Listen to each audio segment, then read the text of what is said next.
Unexpected आहे आमच्यासाठी. आम्ही कधी आमच्या बॉसला असं वागताना पाहिलं नाहीये आणि आम्हाला राग नाही आला, वाईट वाटलं. मला तर तुम्ही हाताला धरून बाहेर काढ. मग आता तशीच परत ये.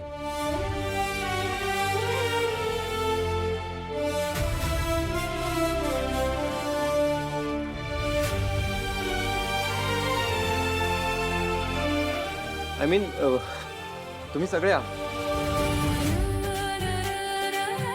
प्लीज.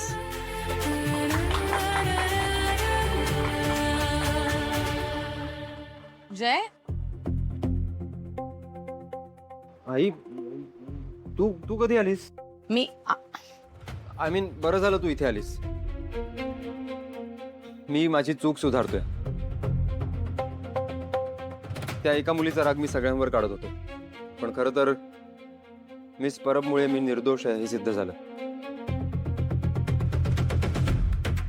हां, आणि मी तिच्याशी आणि सगळ्यांशी चुकीचा वागत होतो. पण बरं झालं तू आलीस. आता तू स्वतः आपल्या या लेडी स्टाफचं वेलकम कर. सचिन ओके.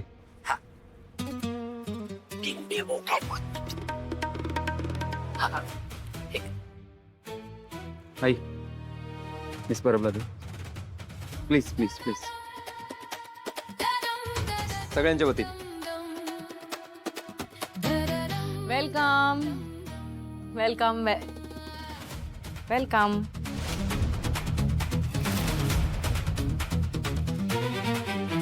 थँक्यू.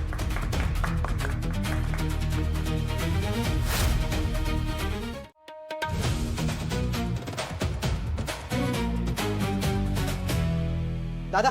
अरे हे nice. I am proud of you. नाही नाही ते ठीक आहे, पण तू ऑफिस मध्ये काय करतोयस?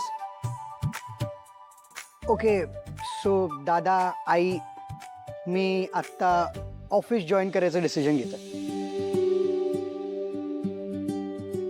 म्हणजे बिझनेस मॅनेजमेंट केलंय सो ते वेस्ट नाही गेलं पाहिजे ना. सिरियसली? हा कसं आहे, आता मी लग्न करायचं ठरवलं आणि एका मुलीच्या बाबांना त्यांच्या मुलीची लाईफ माझ्याबरोबर सिक्युअर आहे की नाही हे बघायचं आहे. आणि मला पण एक रिस्पॉन्सिबल आणि चांगला हस्बंड बनवून दाखवायचं आहे. आई मला पण असं वाटतं ना की माझी wife she should be proud of me. आणि मला ना आशूच्या डोळ्यात माझ्याबद्दल ती फिलिंग बघायची आहे. आणि डोंट वरी, मला आशूच्या पप्पांनी सगळे नीट समजवलंय, so I am ready for it. मी उद्यापासून ऑफिस जॉईन करतोय. इतकी वर्ष आम्ही हेच सांगत होतो ना, तेव्हा नाही कळलं. हे कळायला आसावरी भेटावी लागली. गुड, आय एम ग्लॅड की तुला कळलंय फायनली. परबामुळे हा बदल झालाय. काय देर आहे दुरुस्त आहे असं म्हणायचं. हरकत नाही. I wish you all the best darling. चल मी खाली मीटिंग मध्ये. I see you later. All the best. तुझा केबिन मध्ये बस, मी आलोच. जा जा, हो पुढे हो. Sir yes. बघितलंस, माझ्या ताईमुळे म्हणजेच एका बाईमुळे तुझा भाऊ जबाबदारीने वागतोय.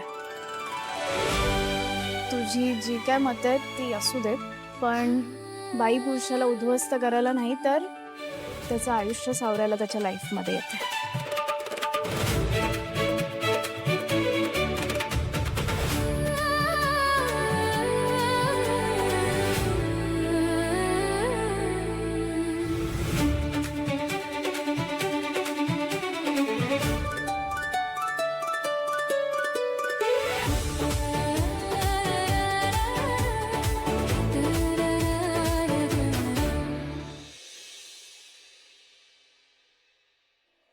कुठे?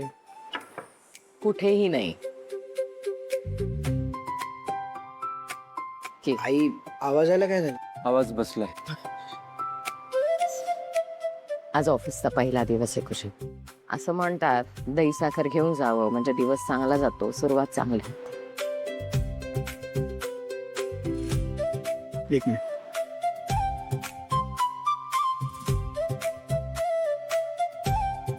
ठीक आहे, मी निघतो. दादा, डिरेक्टली ऑफिसला भेटू. आलोच.